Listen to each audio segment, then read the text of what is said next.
கர்நாடகாவில் முதல்வர் மாற்றம் தொடர்பாக நடைபெறும் சர்ச்சைகளை மாநில தலைவர்களே பேசி தீர்த்துக் கொள்ள வேண்டும் என காங்கிரஸ் தலைவர் மல்லிகார்ஜுன கார்கே தெரிவித்துள்ளார். அனைத்து விஷயங்களுக்கும் கட்சித் தலைமை வந்து நிற்காது என்றும் பேச்சு.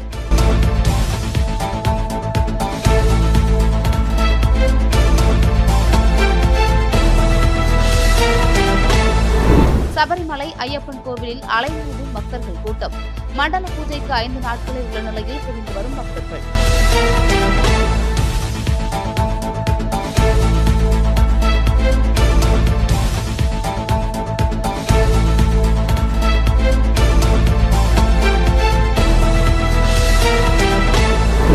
சென்னை மெரினா கடற்கரையில் உள்ள கடைகளின் நிலவரம் குறித்து இன்று ஆய்வு செய்யும் உயர்நீதிமன்ற நீதிபதிகள். மெரினா கடற்கரையில் பொதுமக்களுக்கு இடையூறாக கடைகள் அமைக்கப்பட்டுள்ளதாக குற்றச்சாட்டு. அதிகப்படியான கடைகள் மக்களுக்கு இடையூறாக இருப்பதாகவும் புகார்.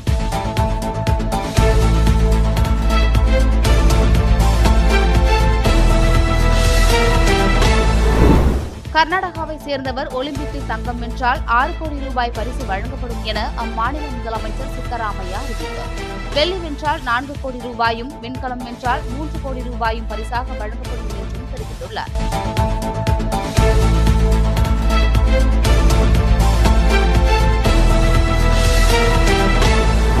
தாவேகா சார்பில் மாமல்லபுரத்தில் உள்ள தனியார் ஹோட்டலில் சமத்துவ கிறிஸ்துமஸ் விழா கொண்டாட்டம் நடைபெற்று வருகிறது. QR குறியீட்டுடன் கூடிய அனுமதி சீட்டு இல்லாதவர்கள் விழாவில் பங்கேற்க அனுமதி இல்லை.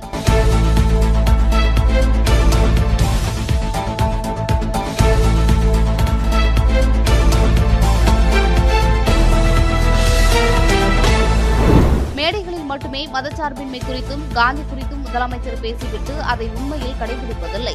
பாஜக மாநில தலைவர் நயினா நாகேந்திரன் குற்றச்சாட்டு.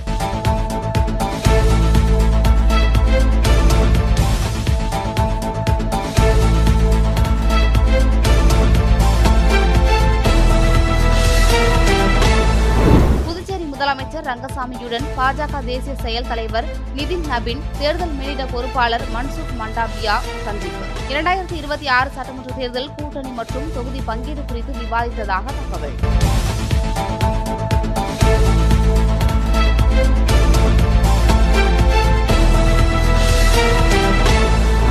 காங்கிரஸ் ஆட்சி காலத்தில் 2009ஆம் ஆண்டு வரை எந்த திட்டத்திற்கும் மகாத்மா காந்தியின் பெயரை சூட்டாதது ஏன்? பாஜக MP அனுராக் தாக்கூர் கேள்வி.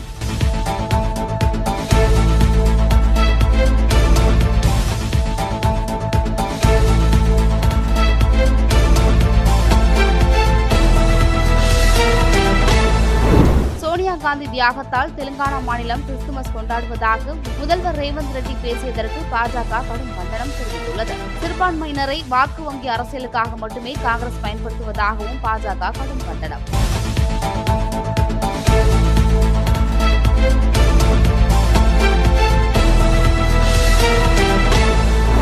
2047ஆம் ஆண்டுக்குள் ஒரு வளர்ந்த இந்தியாவை உருவாக்குவதற்கான துணை திட்டங்களை வகுக்க மத்திய அரசு தயார். மத்திய நிதி அமைச்சர் நிர்மலா சீதாராமன் அறிவிப்பு.